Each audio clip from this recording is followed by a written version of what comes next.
Rachel, I have a question for you.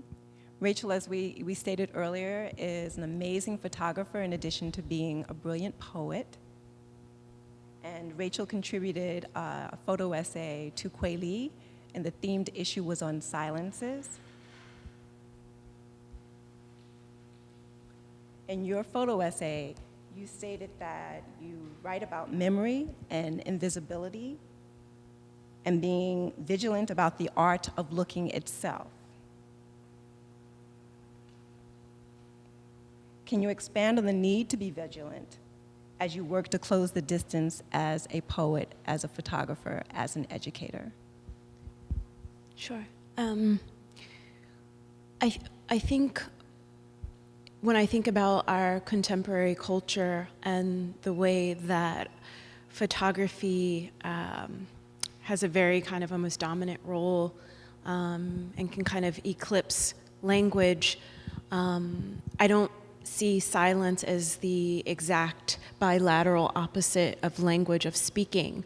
I feel that silence has as much a voice sometimes as an actual sound or lack of sound. I think sometimes when I'm teaching poetry, I will incorporate photography into learning about language, kind of paying attention to detail and the mood and how one speaks without talking.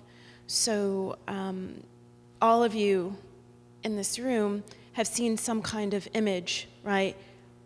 Out of context, within a context, and it always begs a question for me. I'm never reckless with images and kind of my looking. I always want to be engaged as a looker and also as a maker of images. So for example, photographs recently have kind of interested me again in how they're used as kind of evidence or proof in a passive but yet active way. For example,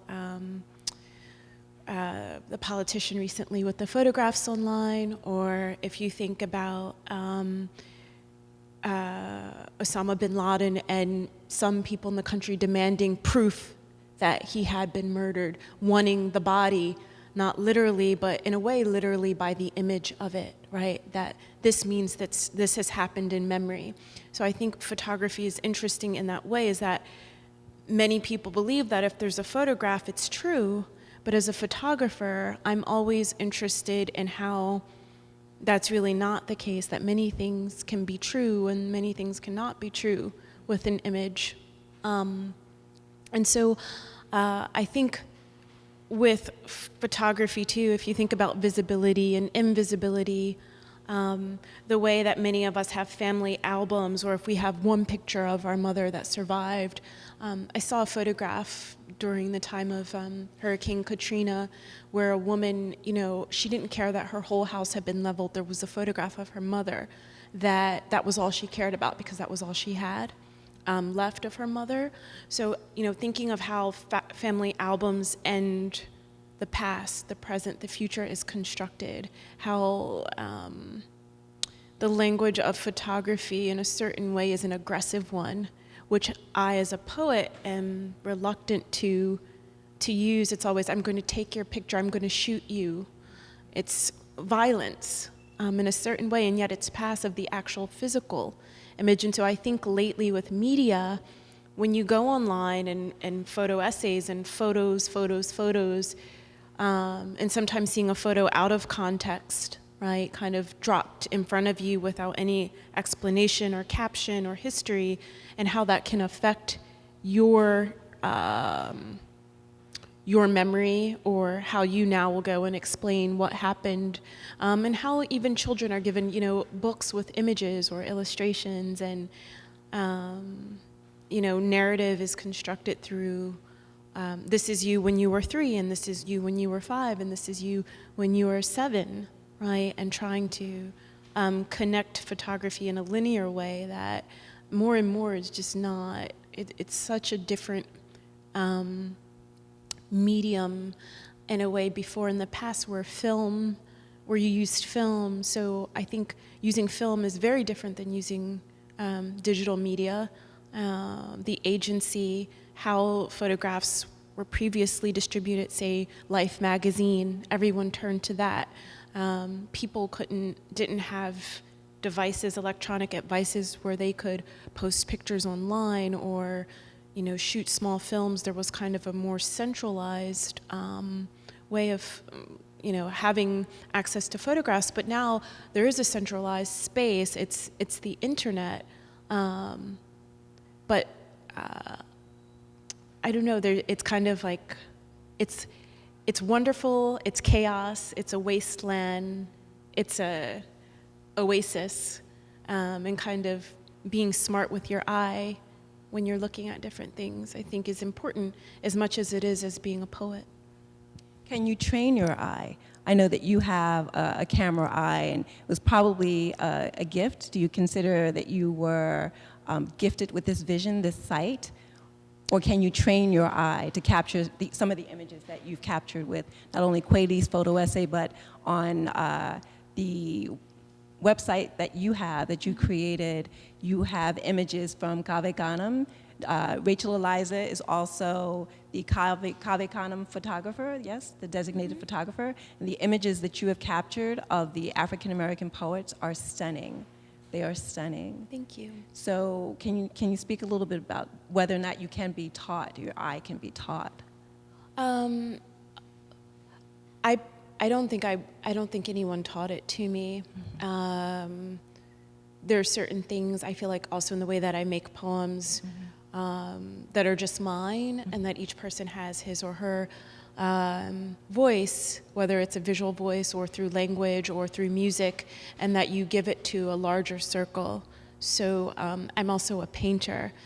I started as a photographer when I moved to New York, and I couldn't have the space that I wanted to paint, and yet I was seeing all of these things in the city that I wanted to capture or remember. A color, a piece of light, a person's face, a shadow. And so photography started to express the way time was changing in my life in a certain way as an artist. The photographs that I made for Kweli are more, I would say, interior, me trying to bring a kind of sight together of the interior and the exterior in a space that usually is hard to achieve in photographs. That kind of mood. It's more, photographs are usually about the outside, right? What you saw, where you were when you went on vacation or something happened, and they're usually exterior. So to try to take photographs that also actively include the interior is challenging, but I like that. I want to be challenged always. I know that you introduced me to Avedon's book. Yes. What have you gained by studying his photographs and his images? And I will always be gaining from looking at Avedon's work. There's just so much. There's so much about Avedon and a very large body of work, and so it's hard for me to. I don't want to generalize because I think there are very different things, but I do feel kindred in his way of portraiture, which I would say for now is my specialty. When I came across Nothing Personal, I was just shocked in the very best way to see James Baldwin's writing and Avedon's images really being a complete equal tension in a way that sometimes photographs will outweigh writing, or writing will outweigh photographs, and one is often asked to choose one or the other. But with these two, they're like contenders, it's the best of everything. they truly complement each other. Absolutely. And it's a timeless work. I think that Baldwin's words are still relevant today. Absolutely.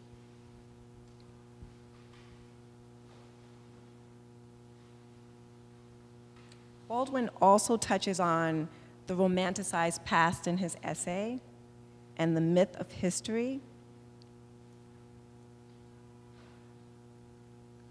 Can we speak a little bit about how history plays a role in the poetry and the prose that's created, in the photography or the photographs or the lives that you document? So that's a question for the entire panel.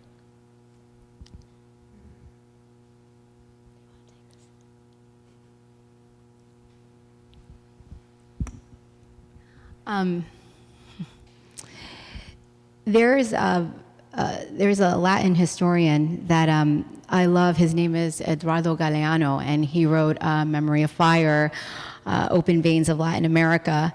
And in the foreword to Open Veins of Latin America, Isabel Allende, another one of my favorite writers, she wrote this beautiful foreword where she references this story about an old man who pretty much lives this hermetic life.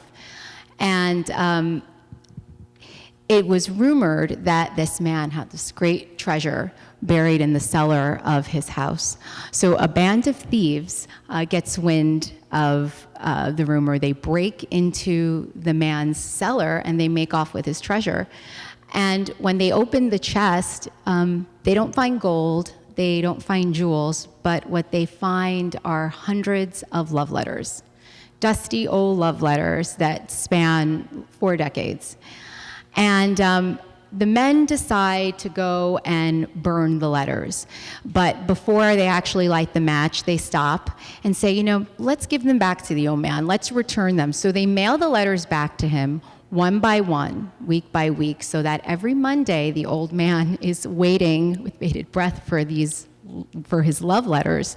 And when he gets the love letters, he tears them open and he holds them to his chest, and you're just completely, crazed over the idea that he's receiving a letter from a woman. Meanwhile, he'd received these letters, in the past. This was his collection. And then she goes on to say that as writers, we are like that band of thieves, with a trick of magic, or in our case, a stroke of the pen. We take something that is old and dusty and we transform it into something that's completely new. So, I think that for, our journal, history is like, that's the hidden treasure. And, we take it and infuse it with fresh perspective to make it more accessible and relevant through the context of story, with the objective of making that specific story belong to all of us. So we're bringing people together through the use of history and, re-examining it through a variety of lenses. So. Thank you, Nicole. There is an excerpt from Jeffrey Bernard Allen's novel that will be in our next issue, which launches at the end of this month. And the title of the novel is Song of the Shank. And it's loosely based on a real person, a man named Thomas Green Wiggins, a 19th century pianist and composer who performed under the stage name of Blind Tom. And Wiggins was born a slave in Columbus, Georgia in 1849, and he died in Hoboken, New Jersey in 1908. So Mr. Allen's novel is more or less set between the years of 1866 and 1868. So we get that new take on history. Very little is known about Blind Tom or Mr. Wiggins, but we're using, or Mr. Allen is using his knowledge of the bits and pieces and expanding on that to tell a story and to close the distances. So that's what Kweli is essentially about, trying to expand the conversation, to fill in the void, to give our readers, and we're expanding in our readership and building an audience. We're trying to tell the stories that have not been told, or to tell the stories and to share the poetry and the images that have been pushed to the side by others or dismissed by others as being seen as less important or of having less value.